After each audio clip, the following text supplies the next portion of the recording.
Good afternoon, ladies and gentlemen, and welcome once again. Welcome to Guide London.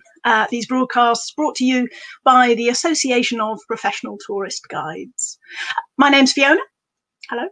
I'm one of about 600 or so blue badge tourist guides in and around London, and we are still mostly working from home at the moment. So we've been bringing broadcasts to you for up to about 10 months now, sharing our love of London, and it's a way that we can still connect with you all around the world and do what we love best. So I thought actually I should explain what a blue badge guide is. I'm sure we've mentioned it many times before, but in case you've found us recently and you don't know what that means, the blue badge course for London is a 2-year training course, part-time, but quite a lot of hours, and we sit many exams in most of the big places that we might take visitors to London to go and see. So the Tower of London, Westminster Abbey, the British Museum, the National Gallery. And then after we've passed exams in all of those places, and written exams and practical exams, then they give us a badge. So this is my blue badge for London. And then we realise that although we've done all this work, what we've actually done is just establish a good, secure foundation. And then most of us go on and add more knowledge about the areas that we're going to specialise in. And actually, as we go through, most guides tend to develop specialities that they do more. And what that means, looking back over the list of topics that we've covered on these broadcasts over the last 10 months, is that there is a huge range of different topics that you can discover. And it's because guides have these different specialities, and those are the things we've kind of focused on over the weeks. So we'll never run out of stuff to talk about London. Don't worry, we'll always be here for you. But there is a lovely range of topics we've covered. And particularly, I thought the one last week, Rick was talking about the Monopoly board game and places on the Monopoly board, and it's a virtual tour that he's running. And virtual tours, you know, we hadn't even thought of the concept a year ago, and here we are all working from home doing a lot of virtual tours, quite a few of us, and we're kind of finding our way into the technology, working out what works well. We're going off in slightly different kind of directions depending on our interests. So there's a huge range to discover. And if we were still standing on the Monopoly board game board this week, we would be standing on Whitechapel Road, because this week we are heading towards the East End of London. And not just the whole East End, we are going to pick up on one particular thread that runs through the fabric of the East End for the last couple of centuries, 3 or 4 centuries at least, and that is the story of the Jewish community in the East End of London. And here to tell us all about it is my friend and colleague Steve Fallon. So hello, Steve. Hello, Fiona. Nice to see you again. Absolutely. And before I let Steve get going, I'm just going to remind you all to put comments and questions in the comments. If you're watching this live, then it's lovely to know where you are in the world, and do put any questions. We can come back, Steve can come back to them at the end. And do just tell us what the weather's been like where you are in the world, because today in London it's been a little bit grey and a bit, not raining, a little bit drizzly, a little bit sort of windy and grey, and it'd be nice to know that it's sunny out there somewhere in the world today. So let us know where you are and what the weather is like, and any questions for Steve. And with that, Steve, I will leave you to it. Thank you so much. Hello and welcome, everyone. Good afternoon or good morning, depending on where you are in the world. My name is Steve Fallon, as Fiona told you, and as you can see from my name badge down below, I'm one of 600 blue badge guides accredited to guide in and around London. And today I would like to take you on a tour of Jewish East London. Now, by way of explanation, I've lived in the neighborhood for more than 20 years now, and I frequently take clients on walking tours here. My husband is a Rothschild, though, alas, from the wrong side of the tracks, and we just got around to putting away the menorah and the Hanukkah candles. As an American from the East Coast, Jewish culture is very familiar to me. We eat knishes and kosher hot dogs. Words and phrases like shlab and oy vey are common parlance, and Jewish humor permeates the entertainment media. so I feel, well, more than qualified on the subject. Now, Jews have had a presence in Britain for at least a millennium. But reflecting the Jewish story elsewhere, Jews have seen lots of bad, indeed often very bad times, and many good times too. But I have to say the latter have generally outweighed the former, especially in recent times. So stop kvetching already. What I'd like to do is walk you through about 15 minutes of the history of the Jews here in Britain, so we can get some kind of groundwork here. Which number about 2,900 now in the UK. Particularly the history of London with about 1,800 Jews.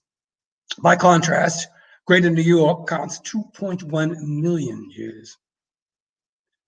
Then I'm going to go and show you around the vestiges of the Jewish presence here in London, which was the epicenter of Anglo-Jewish culture from the 19th century until about the 1970s.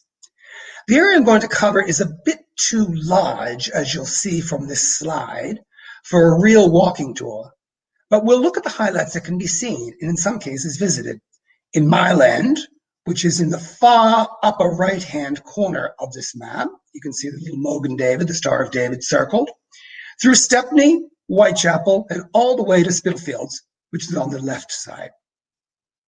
They are reminders left behind by a population that fled to greener and more affluent pastures in the suburbs. Now, let's go back. Norman England. It's possible the Jews were among the first legions, or later the traders and settlers who arrived in Roman Britannia at the start of the Common Era, but no record actually supports this. A reference by the early historian William of Malmesbury suggests that William I invited Jews to England from Rouen in northern France shortly after the Norman conquest. And here we see a scene of the conquest from the Bayeux Tapestry, dating back to the 11th century. That was around 1070, when William needed to establish a credit system.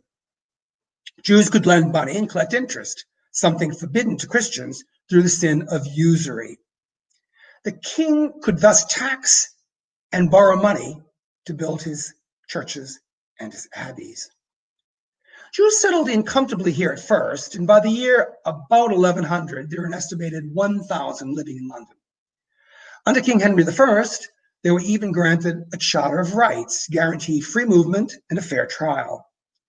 But later in the 12th century, Jews faced threats from both the all-powerful Catholic Church, which continued to blame them for the death of Jesus, and from the local population, who claimed the moneylenders were extorting them. Medieval intolerance. England, unfortunately, became the global birthplace of what is known as blood libel. Now, this included false accusations of the ritualistic murders of Christian children and the desecration of the Holy Eucharist, which to Catholics is the actual body of Christ.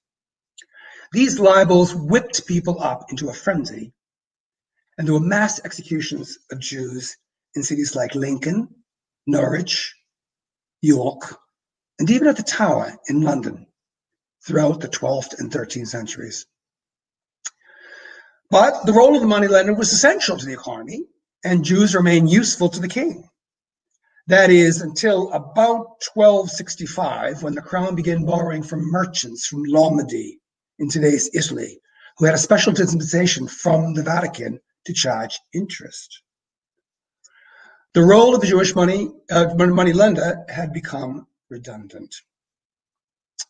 And we can probably guess what happens next. In July 1290, Edward I issued a decree to expel all Jews from the realm. England thus became the first European country to banish its entire Jewish community. It's another dubious distinction after the rise of the so-called blood libel. Jews would not live legally in England for more than 3.5 centuries. But that's not to say there weren't any here at all. Some Jews stayed on, pretending to be Christians. And in fact, the Lord Mayor of London in 1409, Dick Whittington, had his wife treated by a Jewish physician. More importantly, with the reconquest of Spain by the Christians over the more tolerant Muslim Arabs came the Inquisition under King Ferdinand and Queen Isabella, both the patron of Christopher Columbus, credited with discovering America, and the parents of Henry VIII's first wife, Catherine of Aragon.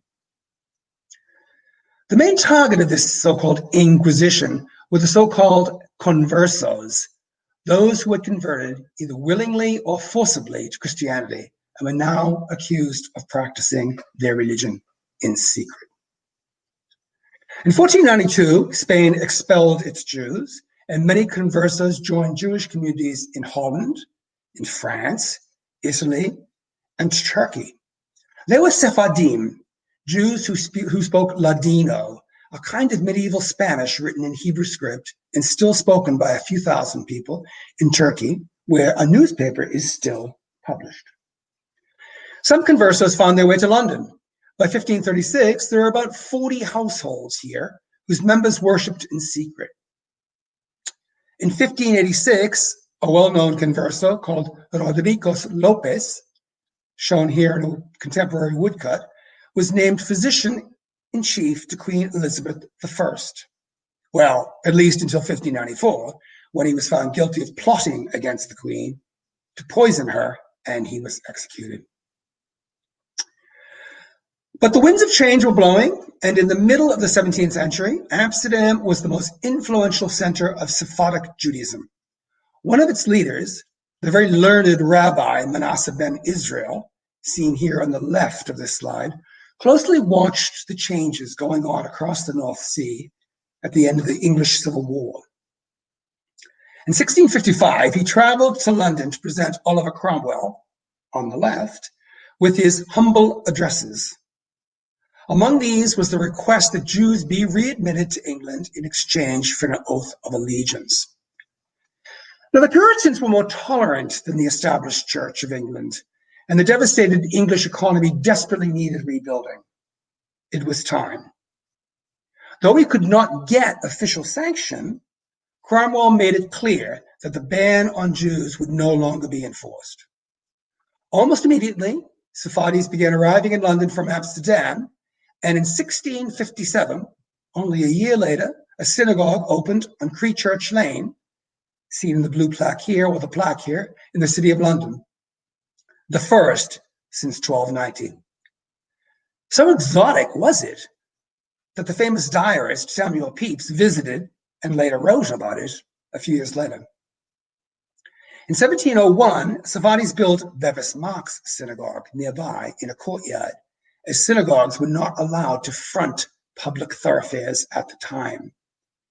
Bevis Marks, which is still in use, was designed by a Quaker architect named Joseph Adis, and in some respects it feels more like an early 18th century Protestant church than a Jewish house of worship. Jews gained in stature on many levels during the 19th century. In 1837, Moses Montefiore was elected Sheriff of London and knighted by Queen Victoria. 10 years later, Baron Lionel Nathan de Rothschild was elected to the House of Commons, but he wouldn't be able to take up his position as Member of Parliament until 1858, when the oath of office accepting the, quote, true faith of a Christian was changed. Further along, in 1885, Sir Nathan Rothschild became the first Jew to be appointed to the House of Lords, though Benjamin Disraeli, a baptized Christian of Jewish parents and twice Prime Minister under Queen Victoria, was already Lord. At the other end of the spectrum, boxing champion Daniel Mendoza, who called himself Danny the Jew, captured Londoners' attention in the early 18th century with his scientific approach to pugilism. And in 1860, Joseph Malin was pleasing the crowds with a new Jewish-inspired dish called fish and chips from his shop just around the corner from where I'm sitting right now on Old Ford Road by Victoria Park. Now, at the end of the 19th century, millions of Ashkenazic Jews who lived in Eastern Europe or Russia, Ashkenazic Jews fled pogroms in Russia. Most went to the USA, but about 140,000 settled in Britain, boosting the population of just 46,000 in 1880 considerably. Poor and speaking Yiddish, effectively a medieval German written in Hebrew script, they followed their predecessors, the French Huguenots, and later the Irish immigrants, to the East End, especially Shoreditch, Whitechapel, and Stepney. This dislodged assimilated middle-class Jews who moved to more prosperous parts of East London, like Dalston and Stamford Hill, or to Stoke Newington and Canterbury to the north. The Jewish East End would remain pretty much that way for almost a century, poor, crowded, and dirty, but at the same time, hardworking, a buzzing world of cabinet makers, cobblers, and especially tailors. In fact, 30% of all Jews living in the East End were involved in the shmata, or the rag trade. Poor but vibrant, with Yiddish newspapers and theaters, sports clubs and public baths and restaurants and other eateries dispensing such favorites as schmaltz, that's fatty herring, salt beef, and of course bagels. Most of this is gone since the 1970s, but some of it remains, as we are now about to see. Now, of the more than 150 shuls, that's synagogues, in East London in the 19th century, only 3 still exist, including Sandys Row in Spitalfields, established by Dutch Ashkenazis in 1854, and the Congregation of Jacob, built by Polish and Lithuanian Jews in 1921. Just over the border in the city of London is the church-like Bevis Marks. Here you have a picture of the interior, and you can see what I mean. The oldest operating shul in Great Britain. Other synagogues that have closed and been repurposed largely by other faiths include the Mile End and Bow Synagogue, which is now a Gurdwara, a Sikh place of worship, the Fieldgate Cemetery in Whitechapel, and the Brick Lane Shul in Spitalfields are now also used as other places of worship, as mosques in their particular cases. Now, because Jewish burials were banned from Christian cemeteries, the Sephardic community built one almost immediately after resettlement in Mile End, away from the center. When the old, or Veyo Cemetery, was full in 1735, the Nuevo one, seen here in the slide, was opened nearby. It closed in 1936. It is now contained within Queen Mary University campus and can be visited. The most notable burial here was that of Daniel Mendoza in 1836. He was the first bare-knuckle boxer to employ strategy and speed in the ring. In those days, most people just stood there and punched each other until one of them was knocked out. He wrote a seminal how-to book called The Art of Boxing, and he advanced the cause of Jews enormously in a country that had only allowed them back a century before. Now, if we walk along Whitechapel Road, you'll find a memorial fountain put up in 1911 by the local Jewish community as a memorial to King Edward VII for his part in providing relief during the pogroms in Russia. The cherubs at the base of the obelisk, of which there are 4, if you look carefully, you'll see them. They hold items of great significance to the Jewish community at the time. And they are, left to right, a piece of sewing, meaning the shmata trade, a ship, which is how they would have arrived, a newfangled automobile, everything to aspire to, and most importantly, among these learned people, a book. Now, moving on, not far to the east is the Whitechapel Gallery, founded at the turn of the 19th century by someone called Canon Samuel Barnett, to bring, with this express purpose of bringing art to the poor East End. The gallery, which is now adorned with gilded petals by artist Rachel Whiteread, you can see them here in the slide, it's an absolutely beautiful edition, is credited with launching the careers of many artists and writers, including members of the so-called Whitechapel Boys. Now, Isaac Rosenberg was a painter and one of the 16 war poets from World War I, memorialized in Poets' Corner in Westminster Abbey. On the gallery's exterior wall, a blue plaque recalls the painter, and the author of Poems from the Trenches. Another talent launched here was the painter Mark Gertler, the son of Polish-Jewish immigrants born on Elder Street in Spitalfields. Gertler moved within the greater Bloomsbury set, but tragically committed suicide in 1939. His greatest work, Merry-Go-Round, is an expression of the horror of war. One of some 24 cast iron roundels by sculptor Keith Bowler, embedded in the pavements of Spitalfields in 1995, shows details from this painting. As you can see, the three figures in the bottom of the painting are then reflected on the roundel. Now, the gallery also incorporates the Whitechapel Library, founded by the philanthropists John Passmore Edwards and Angela Burdett Coutts in 1892, and known for decades as the University of the Poor. Here, Irish immigrants learned how to read, and Jewish arrivals learned English. And the library actually even opened on Sunday afternoons, since working Jews could not attend on Saturday, the Sabbath. Now, little vestiges of this world gone by remain still, here and there and everywhere. You just have to look up. Next door to the gallery is the former headquarters of the short-lived Yiddish language Jewish Daily Post. Above the entrance is this sculpture of a Star of David by the Polish artist Arthur Sick. Now, some people still refer to the junction of Whitechapel Road and Commercial Road as Gardener's Corner, after a great department store, the Harrods of the East End, that stood here until 1970. It was here that the main confrontation took place in what has become known as the Battle of Cable Street in October 1936.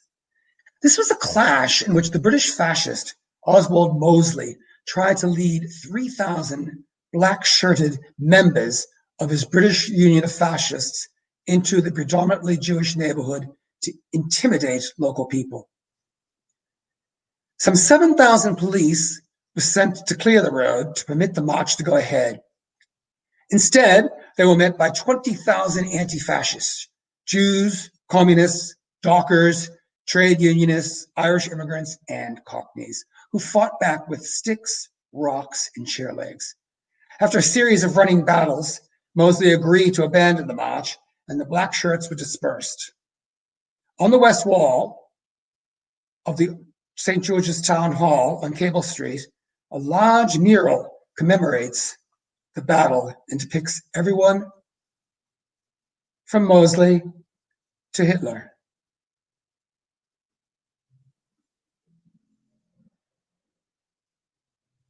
Oh, I'm going to unmute myself, and then I'm going to join you briefly just to say, I'm so sorry, the Cable Street mural seems to have disappeared from the slides. So you might have spotted from the jumping around just now, I was just looking for it, and I'm not sure where it's gone. So folks, you'll have to imagine or have a look on Google for the Cable Street mural, and you'll be able to find it fairly easily, I'm sure. If we carry on to the west, we'll come to Drury Street, and the area where Jews originally settled when they returned to England under Cromwell. Here you'll still see the magnificent Bevis-Mark Synagogue, but along the way is Petticoat Lane, renamed Middlesex Street by decorous Victorians in 1830. It was the largest of the Victorian markets selling secondhand clothing, and this Schmata Central was open daily, except Saturdays, which would have precluded Jews trading. Petticoat Lane is also the setting for Blitz, an overwrought, over-budget musical by one Lionel Bart, who also wrote the enormously successful and profitable musical Oliver. Schmaltzy like you wouldn't believe, this chicken soup West Side Story tells the story of an East End Jewish girl and her Goyim swain who fall in love as the bombs from the Blitz and their opposing parents fall around them. The critics panned Blitz, and it sank without a trace. Alas, alas, we'd trade our weight in matzah meal to see it revived. Now, at the northern end of Petticoat Lane is Liverpool Street Station. Britain was not particularly receptive to Jewish refugees fleeing the Nazis before World War II. Only 70,000 Jewish refugees were accepted into Britain by the start of the war. Despite the increasing dire warnings coming from Germany, Britain refused at the 1938 Evian Conference to allow further Jewish refugees into the country. But the notable exception to all this was what became known later as the Kindertransport, an effort on the eve of the war to transport Jewish children under the age of 17 from Germany to Britain. Around 10,000 children were saved, out of a plan to rescue 5 times that number. Now, most of the children arrived by boat in Harwich from the Hook of Holland, and by then took the train to Liverpool Street Station. Today, not one, but 2 memorials recall this heroic event. Für das Kind, for the child, by Venezuelan sculptor Flor Kent in the main hall near the entrance to the underground, was unveiled in 2011 by Sir Nicholas Winton, the British Schindler, who personally helped transport almost 700 children himself. And I say, I never passed this statue without giving my little boy chick a pat on the head. The second, more ambitious sculpture from 2006 is outside the station in Hope Square. It's by someone called Frank Meisler, himself one of the Kindertransport children. It shows 5 children awaiting along the railway tracks with the name of the stations from which they departed. Now, across Bishopsgate are the narrow, cobbled streets of Spitalfields, the very nerve center of East London Jewish life in the 19th and 20th centuries. On seriously misnamed Wygate Street, in the shadow of Sandys Row Synagogue, porcelain figures of bakers at work recall what was once Levy Brothers, bakers of matzah, and unleavened flatbread eaten at Passover, and other times too. Farther east is the soup kitchen for the Jewish poor, which gave sustenance to the Yiddish-speaking immigrants down their luck from 1902 until it closed in 1990. And just note the soup tureen over the door, put there for those few who were still not literate. A few steps north on the corner of Commercial and Fournier Street is Christ Church, Spitalfields. Now, this masterpiece by Nicholas Hawksmoor, dating from 1726, would not normally appear on a Jewish walking tour. I will grant you that. But in its porch is a curious collection of plaques and memorials dedicated to missionaries who tried to convert Jews to Christianity in Palestine. And without a lot of success, I hasten to add. 3 nearby streets running perpendicular to Brick Lane have punched well above their weight in the history of the Jews in East London. Fashion Street, with its Moorish market built in 1905, was the birthplace of the self-proclaimed Cockney Jew Israel Zangwill, the author of the 1892 bestseller Children of the Ghetto, and a personal hero. This British Jack London later moved close to where I live now in Bow, thus the blue plaque there, just around the corner. And on the corner of Fournier Street and Brick Lane is a building that speaks volumes for this area. The new French church was built for the Huguenots in 1743. The sundial facing Fournier Street, dating from that time, reads Umbra Sumus, we are shadows. In 1899, the church became the great synagogue for Jewish refugees from Russia, and in 1975 changed religions yet again, becoming the great mosque, or Jame Masjid, of the Bengali community. Just north and running parallel to Fournier Street is Princeless Street. On the southern side of the road, at number 6, is the site of the first purpose-built Yiddish theater in London, which opened in 1886. Sadly, a year later, it was closed when someone shouted fire as a false alarm, and 17 people were killed in the stampede. The only reminder is again one of sculptor Keith Bowler's cast iron pavement roundels, this time depicting a violin. At number 19, the oldest house in the street, dating back to 1718, is also its most famous. In the back are the remains of a synagogue built in 1869. The building is now officially the Museum of Immigration and Diversity, but it still hasn't opened. It is still seeking